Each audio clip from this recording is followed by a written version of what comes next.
Физика қорытынды аттестаттау сұрақтары. 5-ші сұрақ. 5-ші суретте идеал газбен жүргізілген процесс бейнеленген. Газдың екінші күйдегі температурасы бірінші күйдегі температурасынан қанша есе өзгеше. Графикке қараймыз. График бойынша бастапқы қысым P0, бастапқы көлем V0.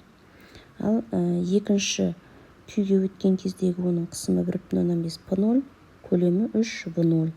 Осы бірінші күйден екінші күйге өткен кездегі идеал газдың температураларының қатынасын табамыз. Графикте мыналарды жазып аламыз.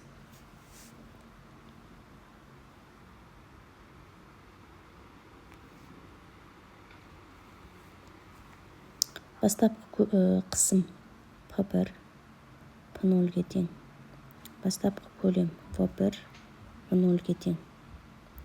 Енді P2 ол 1,5 көбейтілген V0-ге тең. V2 3 еселенген V0-ге тең. Енді идеал газ күйінің теңдеуін жазамыз.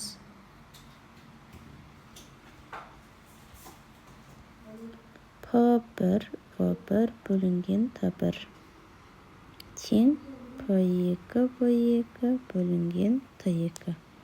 Осы жерден біз T2 бөлінген T1 тең болады P2 көбейтілген V2 бөлінген P1 көбейтілген V1-ге тең.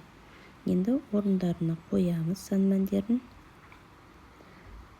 Бізде P2 дегеніміз 1,5 P0, V2 деген 3 еселенген V0, P1 деген P0, V1 деген V0. P0, V0-дер қысқарады, 1,5-ді 3-ке көбейтсек 4,5. Яғни температуралардың қатынасы 4,5-ға тең екен. Онда жауабы бұл жерде А-ға тең. А болады.